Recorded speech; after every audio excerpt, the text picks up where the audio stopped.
Okay, let's unpack this. I mean, in the tech world, things move so fast, right? Unbelievably fast. And few things get people quite as hyped up, quite as excited as a big AI announcement. We've all been watching AI assistants change, like, constantly. Yeah, the evolution's been wild, promising to shake up how we work, how we find info, everything. It's a lot, almost like trying to sip from a fire hose, keeping up with it all. Totally. And that speed, that hype, it brings us right to today's deep dive. We're looking at what was meant to be this huge moment for OpenAI, the GPT-5 launch, August 7th, 2025. It's supposed to be a triumph.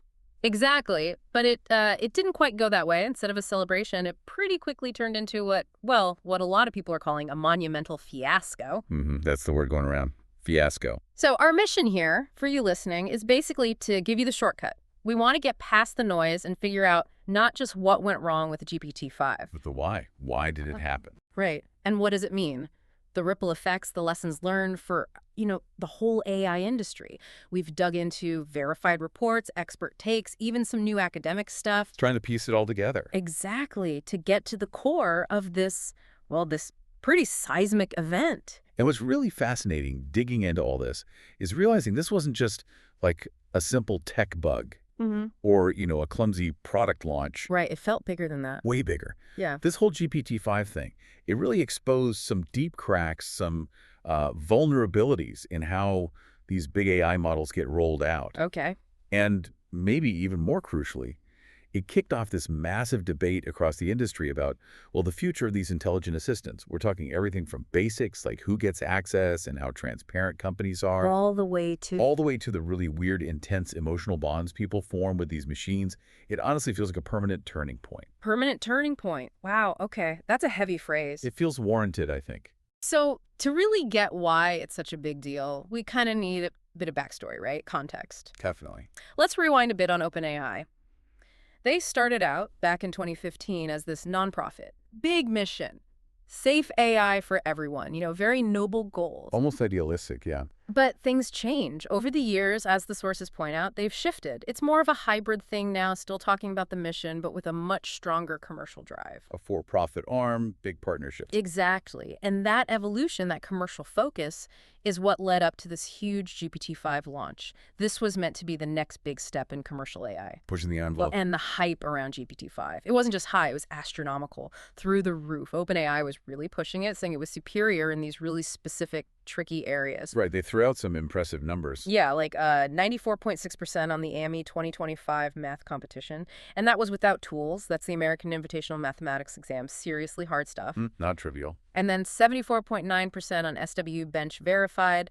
That tests real-world coding, fixing bugs, complex software tasks. So they were positioning it as more than just a chatbot. Oh, definitely. It was framed as an advanced collaborator, for the really tough high-level work. Got it. So the stage was set for something amazing. Totally. Which makes what happened next. Well, here's where it gets really interesting and, frankly, kind of baffling. The first big stumble, the one that really kicked things off, was OpenAI's decision, apparently out of the blue, to just cut off access to all the older models. All of them. Like even GPT-4o. Yep. GPT-4 specifically mentioned for everyone. Free users plus pro teams. Doesn't matter. Access gone. Just like that. Wow. Okay. And their reason? They called it optimization. Kind of vague, right? Optimization. Right. That sounds corporate. Yeah. And people were not having it. I can imagine. That decision, you saw it instantly. Just look at the forums and the news reports we checked. Immediate, massive public outrage. People were furious. Yeah. Absolutely. Yeah. Because what OpenAI maybe didn't get or didn't value enough was that people genuinely liked the older models. They had, personalized setups, specific ways. Exactly. They were familiar. So to have them suddenly yanked away with zero warning, zero discussion, people felt indignant, betrayed almost. Yeah. The negative feedback wasn't a trickle. It was a flood. Yeah. Just everywhere. Social media, their own support lines, just buried. That phrase someone used, wore the skin of a dead friend. Wow. That really captures something powerful, doesn't it? It's incredibly potent language. It's hard. But why do you think OpenAI, a company literally building artificial intelligence, missed something so human, like basic emotional connection? That's the million-dollar question, isn't it? And this is where digging into the academic research helps so much. Okay. There's fascinating work coming out, cognitive psychology mostly, published in top journals. Think Nature Human Behavior. It looked at how users genuinely form these emotional attachments with chatbots. Attachments, like real feelings. Apparently, yeah. Sometimes similar to actual interpersonal relationships. Yeah. And the research shows it gets stronger, more intense, when the AI is designed to be personable, maybe even push emotional buttons a bit. Okay, I can see that. And yeah. boom, the connection to the GPT-5 mess is direct. Users literally said it felt like GPT-5 wore the skin of a dead friend. That feeling of loss, that Yeah. violation almost. It wasn't just talk. It directly led to people canceling subscriptions. In droves. Wow. It just throws this huge spotlight on the psychology of how we interact with AI, something maybe OpenAI just didn't factor in nearly enough. It's like they calculated the bits and bytes but missed the heartbeat, maybe. A digital phantom limb, almost. That's a good way to put it. And that feeling, that user experience, it just fueled this massive viral backlash. Oh, yeah. Social media blew up. Yeah. Reddit threads, YouTube videos, everywhere. Couldn't miss it. I saw titles like, "What went wrong with GPT-5? People hate it," getting millions of views, like overnight. The sentiment was just overwhelmingly negative. Raw. Yeah. It got so loud, so intense, that even Sam Altman, the CEO of OpenAI, had to come out publicly. He did. What did he say? He basically admitted it, said the company totally screwed up the launch. Yeah. Straight up. Wow. Okay, owning it. Yeah, and he promised big investments in data centers, boosting capacity, which kind of hints at some of the underlying problems, right? Definitely. Yeah. And if we zoom out, connect the dots from all the sources, it's clear this wasn't just about hurt feelings, as important as that is. There were real, nuts and bolts, technical and strategic failures, too. Okay, like what? Well, users were hitting really practical snags, like trying to use GPT-5 but getting automatically bounced back to GPT-4o, even before 4o was supposed to be gone. Seriously, so it wasn't even working right? Intermittently, it seems. And crucially, even when GPT-5 was working, there were no user controls. You couldn't choose which model you wanted. So no choice, you just got what they gave you. Pretty much. Yeah. Imagine wanting your usual screwdriver and being handed a hammer instead, with no option to switch back. It breaks that fundamental sense of user control. Yeah, that's incredibly frustrating. And when you pile that onto all the massive hype. Exactly. The feeling just solidified online. The model was overdue, overhyped, and underwhelming. Ouch. It just couldn't live up to those sky-high expectations OpenAI had built.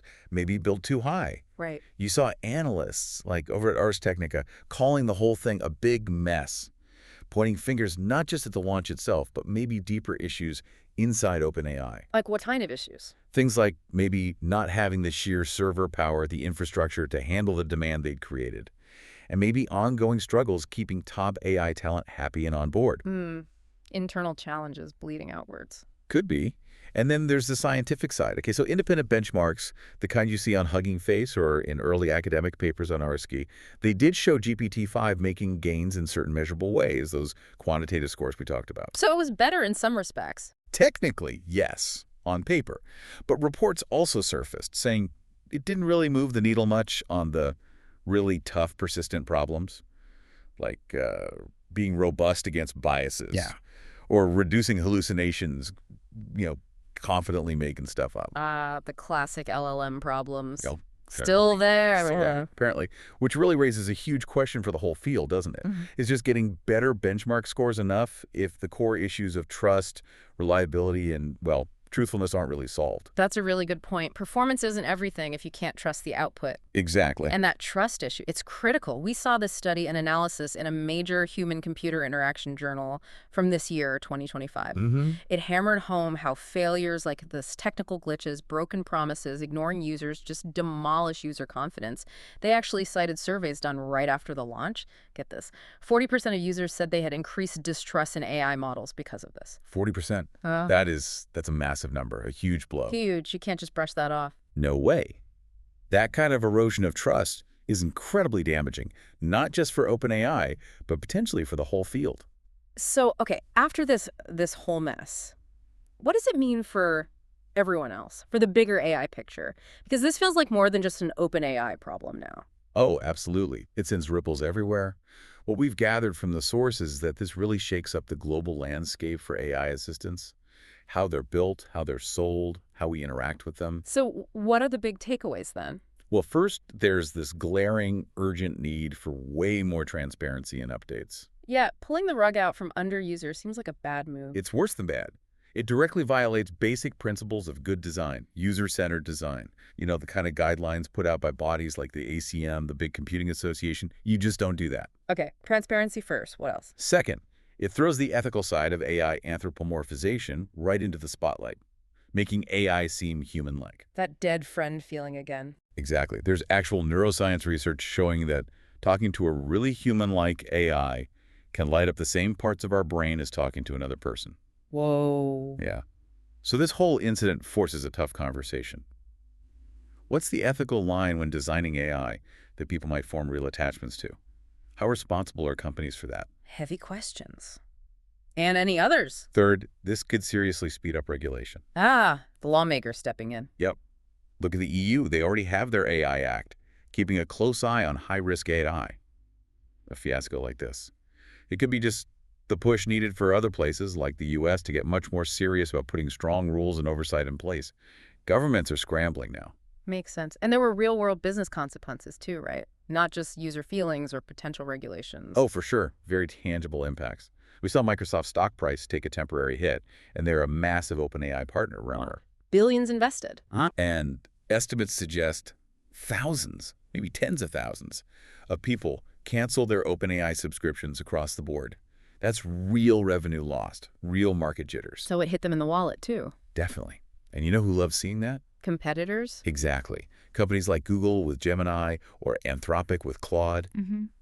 This is suddenly a golden opportunity for them. How so? They can now actively market themselves differently, emphasize stability, promise transparency, and crucially, offer users more choice, more control over the AI models they use.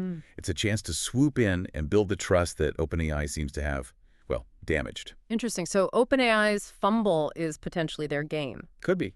A big opening. So looking back at everything we've pulled together, the consensus seems pretty clear, doesn't it? Across all the reports, the analysis. Yeah, it really does. This GPT-5 launch mess, it really feels like an irreversible turning point for AI assistants. Yeah. That phrase keeps coming back. It just proved, undeniably, that all the hype in the world doesn't matter if you don't deliver. And especially if you make decisions that just alienate your users. That trust, it's fragile. So fragile. And yeah, while GPT-5 did have some technical steps forward, those benchmark improvements, Right, the numbers were there in some cases. the way they rolled it out just laid bare these deeper problems within OpenAI, infrastructure struggling to keep up, apparently, and just this massive underestimation of how much users actually cared about their existing AI tools, the emotional side. Yeah. And looking forward, this whole thing really highlights three huge challenges for the entire industry and maybe some more detailed ways to think about tackling them for you listening. Okay, let's hear them.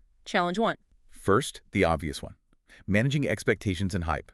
We always say base marketing on data, use closed betas. Standard playbook. Right. But after this, the deeper lesson seems to be how you use that data. It's not just about flashing big percentages. It's about finding ways to show verifiable progress that actually connects to how people use the AI in the real world. More context, more transparency during those betas, not just using them to find bugs, but to actually listen and adapt. It needs a new level of honesty, maybe. Okay, more honest hype management. Makes sense. Second challenge. Second, preserving user trust, especially after breaking it. Rebuilding that connection, that feeling of the dead friend. It means more than just fixing bugs. It means designing systems that give users real choice. Extreme personalization, maybe? Letting people pick their model, even go back. Exactly. Academically, we need more long-term studies published in places like AI and Society, really digging into the psychological effects, but practically. It means building interfaces where users feel in control. Let them choose the version they like, the one that works for them, the one they feel connected to. Respect that bond. Respect the bond. I like that. Okay, and the third challenge. Third, ethical and technical scalability. OpenAI hit capacity walls. We know these huge models use enormous amounts of energy. Yeah, the environmental cost is a growing concern. Right, so the global challenge isn't just building bigger models, it's building smarter and more responsible systems. This means developing strong regulations that don't just check for bias or performance, but also demand proof of sustainability. Think about applying something like the IPCC reports for climate change, but for AI's energy use and environmental footprint. Wow, okay. Auditing AI's environmental impact. Yeah, It's a call for AI that's powerful, yes, but also ethical and sustainable, not just fast. So pulling it all together, what our sources are telling us is that the future demands, well, a different approach, prioritizing ethics, transparency, really listening to feedback. Finding that balance. Balancing that relentless drive for innovation with a deep sense of human responsibility. And maybe, just maybe, this fiasco forces the creation of actual global standards for how AI gets rolled out. It could. It really could. So yeah, to wrap it up, the GPT-5 launch wasn't just some oopsie, some minor stumble. No, far from it. It feels like a really profound learning moment, maybe even an unavoidable one, something that could genuinely change how we build, interact with, and think about intelligent machines from here on out. It absolutely underscores the need moving forward to balance that raw innovation, that drive to build the next big thing. Yeah. With a really deep, empathetic understanding of human psychology. And underpinning it all with strong, flexible, ethical rules. Definitely. Which leaves us, and you listening, with a pretty big thought to chew on, right? What's that? As AI gets woven deeper and deeper into our lives, our jobs, our routines, maybe even our feelings, how much responsibility should these companies really have for the emotional impact their creations have? And flip side, how much choice, how much real control should we, the users, be demanding from these incredibly powerful tools? That's the core of it, isn't it? Feels like it. Something to keep asking as AI keeps evolving. Keep exploring, keep questioning. We'll see you next time on The Deep Dive.